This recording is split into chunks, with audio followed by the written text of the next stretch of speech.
Raider Nation, what's going on? It's Mitchell Renz here, host of the Raiders Report, and coming up here on today's show, I'm going to be talking about my Las Vegas Raiders' keys to victory against the Los Angeles Chargers on Monday Night Football. Now, I'm going to look at this from the offensive side of the football and on the defensive side as well, because you're going up against your AFC West rival in a game that literally could be the determining factor whether you are in first place or not. You got to be ready to bring all the keys to the table. I am going to start off with this man, and his name is Ashton Jeanty. I have been somebody all week here on social media, been saying the hate and the disrespect towards Jeanty. It has gotten out of hand. Ashton did say on Thursday that he did think that he could have done some things better, and I think when you are the level of player that Jeanty is, he expects himself to play that A-plus game every single time. I went back and I watched the tape. I was impressed by his pass blocking ability a lot more than I originally was the first time I went back and I watched tape.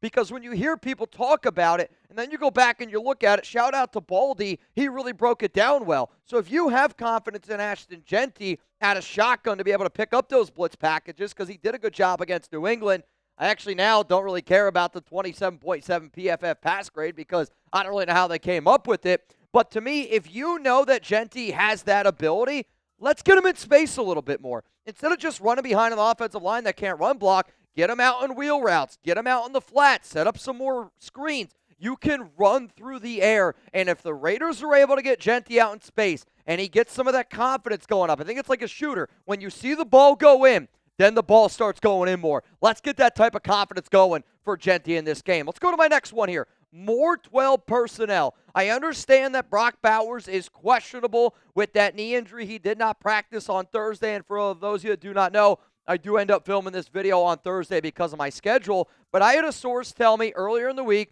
that Brock Bowers is expected to play and thought that he could have potentially come back in the game against the New England Patriots. So I believe personally that 89 is going to be out there. I'll be very clear. If 89 is not the most healthy or if he's unable to play, I probably won't be pounding on the table as much for 12 personnel because Brock Bowers, Michael Mayer is a lot different than Michael Mayer and Ian Thomas. But Geno Smith last week, I thought absolutely cooked in 12 personnel. He was 11 of 13, an 84.6% completion percentage. He had 185 yards. He was averaging 14.2 yards per attempt, 144.4 passer rating. For those who don't know, 158.3 is the perfect score you can get. And 82% of that was play action. So, to me, I want to be able to get Jeanty rolling. And I think being able to go out there in 12 personnel not only will help Jeanty, it clearly helps Geno. It really helps out this offense, especially when you're going up against a Chargers team that, let's face it,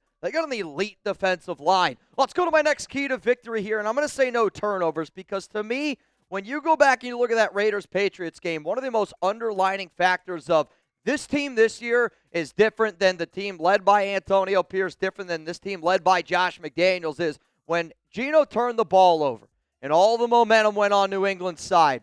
Old Raiders teams would have folded like a lawn chair, and we would have lost that game. Hell, I had memories, or I guess horrible deja vu, when Gardner Minshew threw that interception last season against the Denver Broncos in a game where we had all the momentum, and that pick six happened against Pat Surtain, and I felt like the entire season was shit after that. But to me, if you go into this football game and you play clean, turnover football with the amount of Raider fans that are going to be there, with how loud that place is going to be rocking and rolling, if you play clean, turnover-free football, I believe that we can beat the Los Angeles Chargers. Because even saying that we can beat them, I actually kind of just got mad at myself for saying that.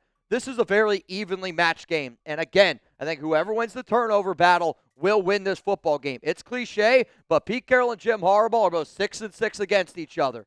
This is a very even matchup. So what I want to know from all of y'all, it's going to be the pinned comment here on today's episode. What is the biggest key to victory for the Raiders? It doesn't have to be on the offensive side. If you think it's more on the defensive side of the football, I think this guy's got to have an impact. I want to see your answers. I want to see your comments down below.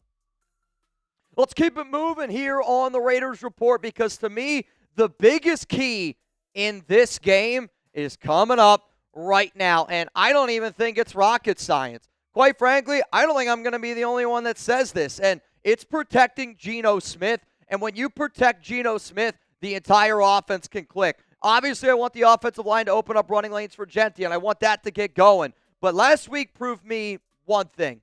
Even if our line cannot open up the running game, if you give Geno Smith time to throw the football with this Chip Kelly offense, with field stretchers like Trey Tucker and Dante Thornton, with route technicians like Jacoby Myers and Jack Besh, and you get your tight ends involved like Michael Mayer and Brock Bowers, we can attack down the field. So I'm looking at Colt Miller. I'm looking especially, though, everybody else named Dylan Parham, Jordan Meredith, and especially the two guys on the right side, Jackson Powers-Johnson and DJ Glaze.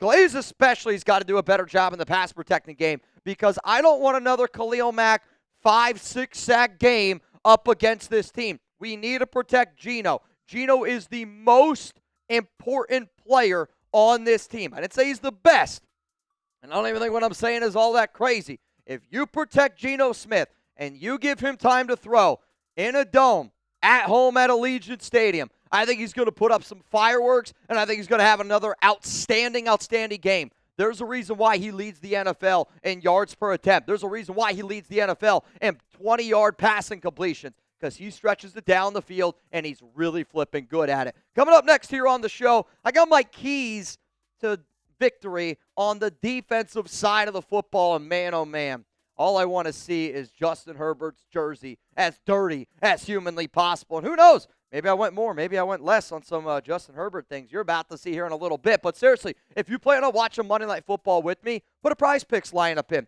This episode is brought to you by PrizePicks, and I make decisions every day. But on PrizePicks, being right can get you paid. Don't miss any of the excitement this season on PrizePicks, where it's good to be right. PrizePicks is simple to play. You just pick more or less on 2 to 6 player stat projections. If you get your picks right, you can cash in and win up to 2,000 times your money. I want to talk about a flex play because I have a flex play. And if you're like, Mitch, what the heck is a flex play? It's something that PrizePicks invented, which means you can still cash out even if your lineup isn't perfect. You could double your money even if one of your picks doesn't hit. So here is a lineup that I am rolling with. Now, some of you are going to go, Mitch, but Travis Kelce. Well, Travis Kelce is the deal that PrizePicks is given this week. But you can see I put 10. If I get 6 out of 6, I get $100. If I get 5 out of 6 like I did last week, I get $20. If I get 4 out of 6, well, I only get $4. But Ashton Jeanty, I went less on the rushing yards, more for Geno Smith, more for Jacoby Myers, more for Justin Herbert, and more for Ladd McConkey. I'm sorry, I don't have a lot of confidence in Darnay Holmes, and I expect this game to be a shootout at Allegiant Stadium on Monday Night Football. So again, huge shout out to our sponsor, PrizePicks. Download the app today. Use code CLNS to get $50 in lineups after you play your first $5 lineup. That is code CLNS to get $50 in lineups after you play your first $5 lineup. PrizePicks, it's good to be right. Let's go now to the keys to victory on the defensive side of the football. And this first one, I hope that all Raider fans say this, because the defense that I saw in the second half, where we brought a lot of pressure and we brought a lot of that blitz, that's what I want to see. I was on a show the other day, shout out to my guy Rundown, and him and I were like kind of, joking about Patrick Graham a little bit, because I was like, I don't want to see the Patrick Graham prevent. And every Raider fan knows exactly what I'm talking about, where it's like super soft defenses, and then at some point we make an adjustment. I want, from the moment that game starts, I would rather us get blown out and try to go after Herbert and it fail, instead of us just playing sitting back defense and let them pick us apart just going up the field, because that's what Harbaugh's going to do. If you bring pressure on Justin Herbert and you rattle him, he's a confidence guy. If he's got his confidence going from a talent standpoint, hold your ears if you don't want to listen to this. From a talent standpoint, he is one of the most talented quarterbacks in the National Football League. He proved it last week. Look at those numbers there. But we also know what Justin Herbert can be when you rattle him. And I do think he's one of the weaker-minded quarterbacks. And in a game that's on the road, a lot of Raider fans there. If we can rattle him, he instantly turns into not Justin Herbert. Like, I think Monday Night Football last week with the Bears and the Vikings, like Justin Herbert, I want him to look like fourth quarter Caleb Williams. What I'm worried about is he's going to look like first quarter Caleb Williams. So here's something on PrizePicks, and I want to know what you guys have to say about Justin Herbert. And again, if you want to play with me, giggity, prizepicks.com/CLNS. That link's down in the comments and in the description. More or less for passing and rushing yards for Herbert. So it's going to be combined Herbert, 275.5 pass and rush yards for the Chargers quarterback. You might not like my answer, but I'm probably going to go more on this one. Let's go to the next key to victory here on defense, and it's going to be don't allow Keenan Allen to extend drives. Shut Keenan Allen down on third down. So I found this stat, and I really wanted to be able to share it with y'all. 6 of Keenan Allen's 7 catches went for a first down or a touchdown. Sometimes guys have a safety blanket. Sometimes guys got a binky. Well, guess what? Keenan Allen is Justin Herbert's binky and his safety blanket. I know he's getting up there in age, but he led the team in targets. And I know the name Lad McConkey is the one that's brought up a lot. But Justin Herbert, when times get tough, Jim Harbaugh, when times get tough, they look for Keenan Allen. And, 3 of his receptions, they also ended up moving the chains on third down. If you're the Raiders, you can't let Keenan Allen move the sticks, especially on third down. Let's go to the next one here, and I'm just going to leave it like this. I want to bring the bang. What am I talking about? This is going to be another one of those buckle the chin strap games. Pete Carroll spoke to the media on Thursday, and he was asked about the Greg Roman offense. And, I think Pete saw what the Chargers did last week, and he's like, well, I could see what they did last week. Or I could just look at the entire Greg Roman offense and what Jim Harbaugh liked to do, and they like to run the football down your throat. And I think that's what you're going to see this week. They're going to try to run the football with Omari and Hampton. They're going to try to be physical. I'm not saying it's going to happen. I think they're still going to throw the football a lot, but the linebackers, the safeties, this is going to be a physical game. And sometimes the more physical team wins. And in a game that is this close, any competitive advantage that I can get, I think that the Raiders are the more physically tough football team, the more mentally tough football team. And if it gives us a 1% chance to win, I will take every percentage that I can get in this matchup. Let's go to the last one here. Maxx Crosby needs to dominate. I had a little birdie tell me that Maxx is fired up for this game, which I'm not saying anybody's surprised by that.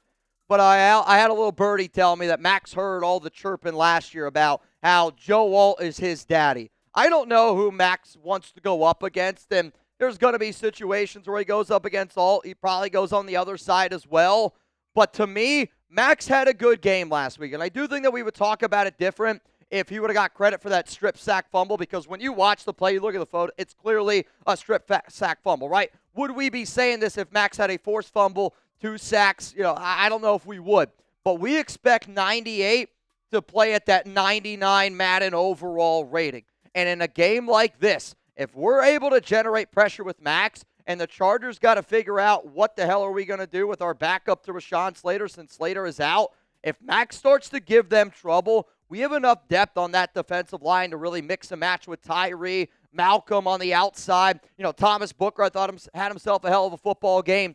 But if Maxx dominates, and I know we expect a lot, but I need the best effort I have seen out of 98. I need a 4-sack type of performance like we got against the Bengals a few seasons ago. So for those of you that do not know, my live shows that I'm going to be doing this week, just in case you don't know. Now, I am filming this again on a Thursday. I will be live on Sunday for Eagles-Chiefs at 3 p.m. Eastern time, I believe is when it is. It might not be it. I'll be live it's 3 o'clock our time, though. So it's 3 o'clock our time, so 4 p.m. Eastern time we will be live. And then for this game as well, no, I think we'll be live at 9 p.m. Eastern time for this one. This is an hour before. So bottom line is this. I actually kind of forget, and maybe they are both before. Bottom line is this. 30 minutes before kickoff, an hour before kickoff. If you plan on hanging out with me for both of those games, make sure you're subscribed. Make sure those notifications are turned on. We're going to have a lot of fun at the Raiders.